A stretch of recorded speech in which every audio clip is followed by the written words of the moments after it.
Okay, we are ready to commence our work sessions this morning. We'll be starting with Robert's Rules, and Christine Cook will be presenting. There we go. Here we are. So this is very exciting stuff. It comes from this, which is even more exciting. Comes from this, which is even more exciting. Fortunately, your rules of procedure say that although Robert's rules govern meetings, they are not strictly adhered to. And that is certainly what I've observed in my time with the county, and it is in your rules of procedure. So the chair presides over meetings, and she makes rules or makes reasonable rulings that are consistent in general with Robert's rules and that are designed to conduct the business of the meeting, in an orderly and professional manner. So Can I just ask a question? you bet. If there is a disagreement with the chair, is there any recourse that a council member has, or the chair rules? Well, in general, if there is a disagreement between what the chair has said or ruled or whatever, the way to go about that is for the council member who believes that something wrong has happened to say, point of order. And then that person explains what their problem is after being recognized by the chair. And if the chair knows the answer, the chair makes a ruling, and that's it. If the chair wishes to have discussion, wishes to consult with their lawyer or whatever, then the chair can do that first. But in general, that is not something that is widely debated or discussed. It is intended to be a quick proceeding. So from my understanding, though, the council as a whole once a point of order is raised, there's supposed to be a vote by the council after a ruling from the chair if there's still objection. Is that in the rules of procedure? It's Robert's Rules of Order. Okay, as I say, the county, in my experience, has never strictly adhered to Robert's Rules of Order. And the number of times I've heard point of order raised, less than once a year, it just mostly doesn't happen. It's generally quickly and easily dispatched. And I don't think, based on the presiding chair, that the council necessarily has the power to overrule that. This is very mushy to me. It doesn't make any sense. You can't have a loosely following of rules and not have everything written down in a different document. Otherwise, there's no order. Have you read this document? The whole thing? No, I haven't. Okay, well, I would suggest that you do so and see the number of, to call them archaic is kind of, the number of rules that are here for a very different situation. For a situation, for example, in which a Congress of 300 people might meet for a whole year, and that's one session. It's not the kind of meeting that you have. So I would suggest that if there is a dispute about the rules, that the person who is raising the dispute have an idea what rule they're referring to and present that, and that if there is further disagreement, sometimes, and I've heard this happen, somebody say, point of order, we got to do this or that. And the chair says, yeah, that's right. But this is not intended to be the Bible or the Constitution. It's just a way to keep things going. And seldom is there such a dispute about the rules before the council. It happened to me late last year. I had the floor. I was deliberately cut off in the middle of my statement. I Mhm. raised point of order. Again, I was deliberately cut off. And that was it. The chair just wielded the gavel and moved forward. There was no debate. The rules No. were violated. Let So me get back to you and we'll see if I come up with a different conclusion. But in general, one of the things that is different between Robert's Rules of Order and the county's rules of procedure is Robert's Rules of Order doesn't have the provision about the chair presiding and making rules. Most modern, smallish institutions, whether you're talking about corporate boards or nonprofit boards or governments, if they're small enough, they do have that. And this county does. So my understanding is that the rules of procedure state out specific rules that we have governing us, and that if that rule is not covered by our rules of procedure, then it defaults to Robert's Rules of Order. I don't think your understanding is necessarily correct, Counselor. In some of the rules of procedure, there is a reference to Robert's rules, like a 2-2 tie and others, it says it will defer to the Robert's rules. So it may not be in its entirety, but it is Right. mentioned throughout Right. the rules of procedure. Yes. Okay, I mean, I don't want to, I will be happy to research this. Well, I will be delighted to read more of this book again and get back to you on that. But with respect, I think this is not what you're saying is not the way that my understanding is of how it works. Okay, I mean, I'm open to any things that we can change to make it better. What I don't want to happen is what happened late last year, where there's this murkiness and nobody knows which way to go forward. And so at some point, there's no order, which is what took place. I would suggest, Counselor Young, if you remember the date that occurred, perhaps Chris could take a look at that. Oh, you were here. I think I recall. Right.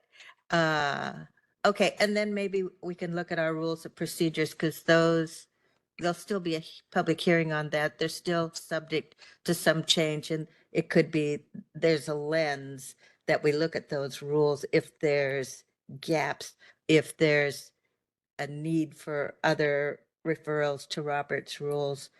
I'll just give an opening for that because I remember when that happened and it didn't seem right.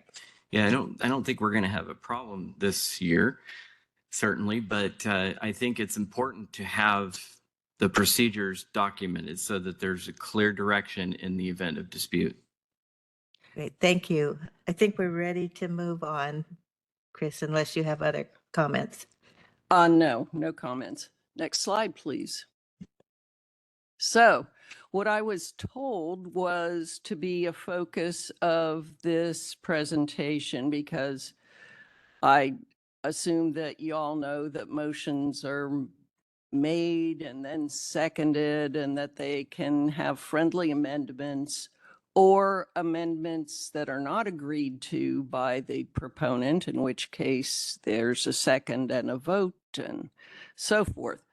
But I know that what has happened a couple times over the past few years has been some desire by certain members on the council to change a decision that was already made.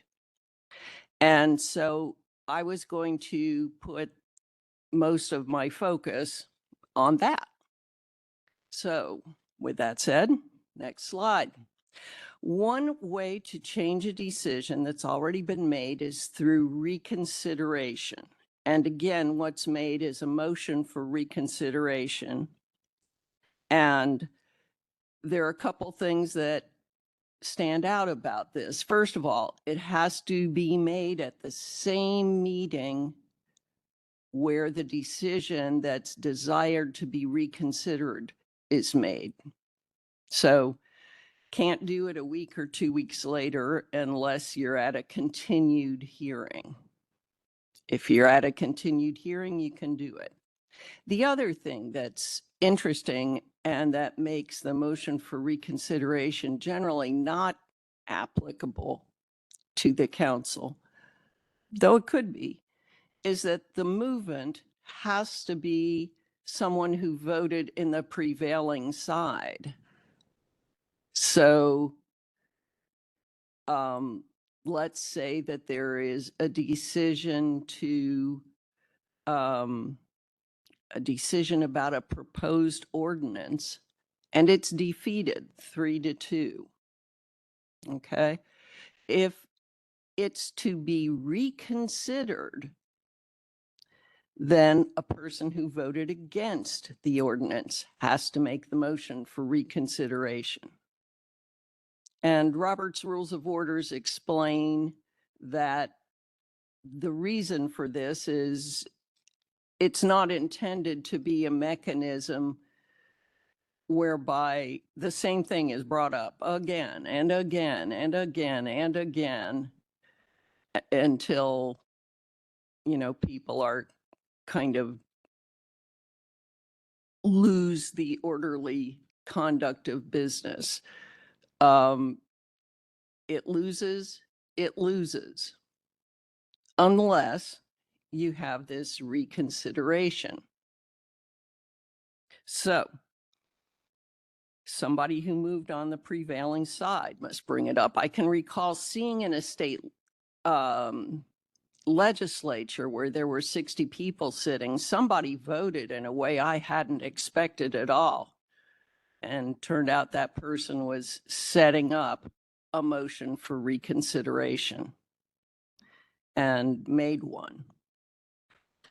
Chris, I have seen where, and again, in a legislative setting where someone has voted not on the prevailing side, asked for their vote to be switched, and then asked for a motion to reconsider. That typically makes sense in a setting where you have a lot of people and it takes some time to cast the vote. I have not seen that in a setting like council or like planning commission or one of the other boards or commissioners where, everybody says aye or nay or answers the roll call and then the votes, that's it right there.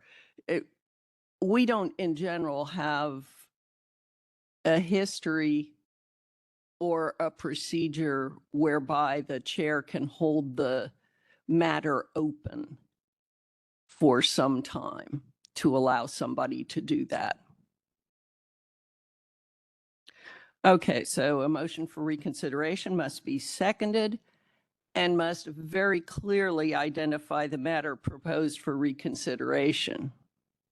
So those are the first four. A motion for reconsideration is debatable. So the chair would preside over an orderly debate, and that debate can actually extend to the merits of the question that you're thinking about reconsidering.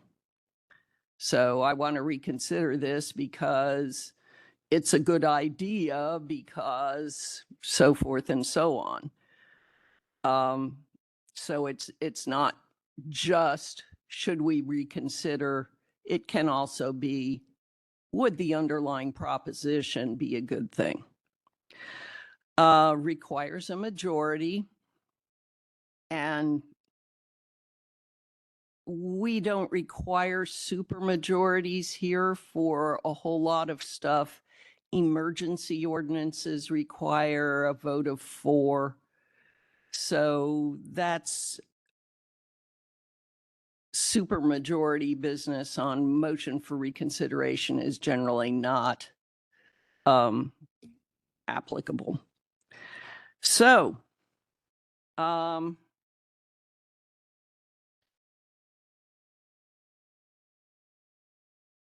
bottom point is about an amendment. And so that's only if someone offered an amendment. It was moved to and seconded to reconsider that amendment before the main motion is acted on. Oh, I'm sorry, after the main motion has been acted on. So if that happens, then what you're reconsidering is the whole great big pot of stuff that is encompassed by the main motion. Next slide. So let's say a motion to reconsider is approved, and then you start all over with the main motion. If the motion to reconsider fails, based on this, we can't keep doing it over and over and over idea, then there's no more reconsideration. If there's a motion for reconsideration and that the reconsideration itself on the main motion has to happen at a later time, any notice that's applicable to that action has to be given. So it might be a later vote. All right, motions for reconsideration, as I say, don't happen all that often because of the mechanics of a smaller group. So let's move on to a different animal, the motion for renewal. The motion for renewal doesn't require that it be made at the same meeting. And it allows something that was adopted, that was disposed of without being adopted, to be looked at again.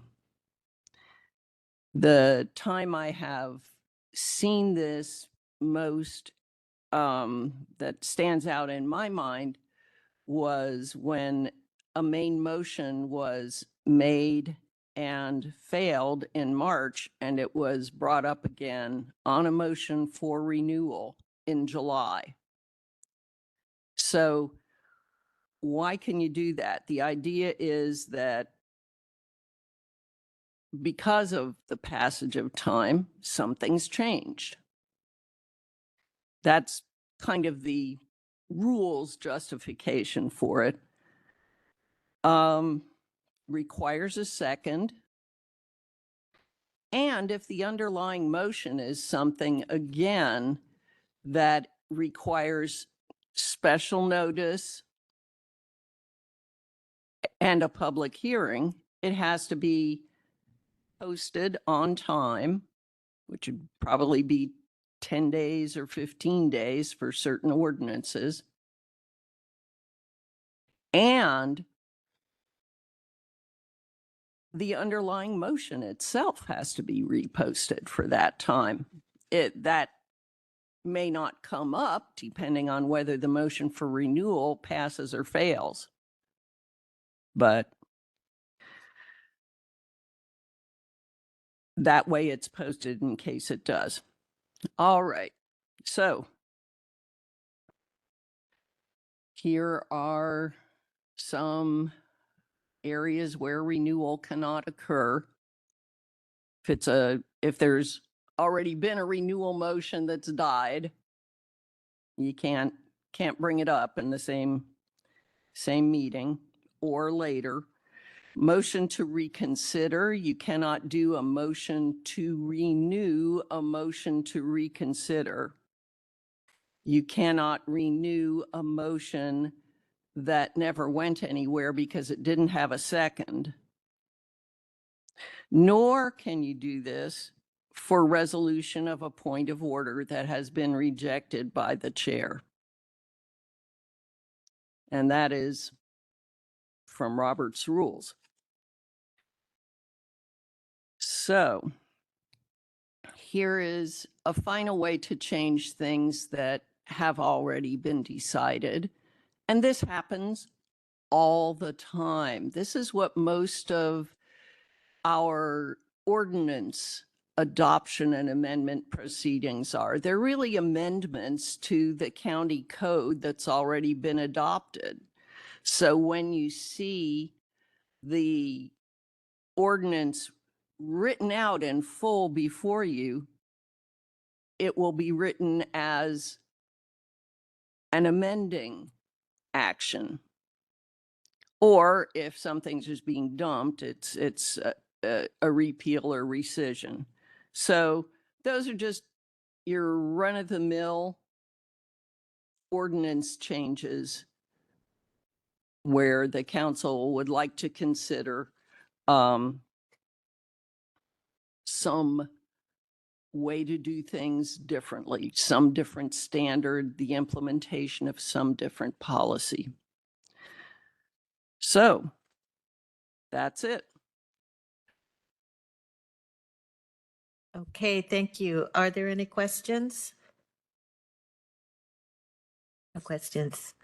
I just have a quick follow-up with council. In the charter, it's sections 2.2B, and then the rules of procedure, it's section 3B, which talks about the role of the chair.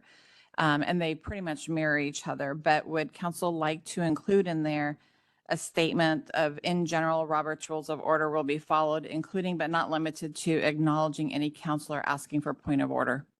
So it still says in general, it's still not tying it, but it's also acknowledging that if a counselor has a point of order, the chair will acknowledge and allow that discussion to move forward. Go ahead, Counselor Young. Well, I think point of order is one part of Robert's Rules of Yes. Orders that should be in our rules of procedure. If apparently, I thought by default, rules of procedure took in effect if we didn't have the policy or the procedure in our actual document of rules and procedures. But point of order, I think, is important. You know, that's when the meeting goes awry. That's the ability for a counselor to stop things and reflect on what's taking place and give the council the opportunity to vote whether somebody's out of order, in order, whatever the point of order is requested on. Other comments or questions or responses to the county manager's suggestion? Just wanting to make sure that whatever document that we're putting in front of you for the hearing, which I believe is scheduled the first week of February, that you all have, that it's as up to date as possible, knowing that you can make amendments on the dais. How do people feel about that change suggested? Do you need it restated? Yes, please. Okay. So it would be under section 3B, which is the chair responsibilities. In general, Robert's Rules of Order will be followed, including but not limited to acknowledging any counselor asking for a point of order. Thumbs up or down? Or other comments? I just have a comment. I'm not sure why we're stating this because Robert's Rules has it in it. Because it hasn't been followed historically with the chair when a counselor has asked for point of order. Gotcha. I'm fine with that. I'm good. Counselor Little, I see a thumbs up there. Okay, Thank you. great. Thanks for figuring that out for us on the fly. Okay, seeing no other comments or questions, Chris, thank you very much You're for this welcome. briefing. Just by way of a little bit of background, this does come up from time to time when we don't even have a prevailing side. If there's just 4 counselors present, 2-2 votes, Oh, there is a prevailing side then. that it's failed. Yes, the status quo is maintained. The motion fails. But as far as reconsideration, there's no, oh, okay, so it fails. Okay, Right. Great. So somebody who voted against it would have to raise the motion for that becomes reconsideration. by default the prevailing side. Well, It just, that's the way the count of the vote works. great. Okay. Okay, I thanks. just want to call out one more thing because I haven't been able to research this, but under rules of procedure, it's section XIX. B, it says all business of Clark County Council will be in conformity with these rules in the absence of specific rules covering the needs of the council, or if any existing rule does not adequately cover the needs of the council. The last edition of Robert's Rules of Order may be used as a reference, although strict adherence is not required. I'm okay with adding what you suggest. I think that's enough. But I mean, that whole, just what you just read is just so squeamish. It just doesn't say anything, essentially. But yeah, I think what you suggested is great. Okay, we can always revisit Robert's rules at any time. All right, thanks very much. So I think we're ready to move on to our next work session with CTRAN. So whoever is presenting, please come forward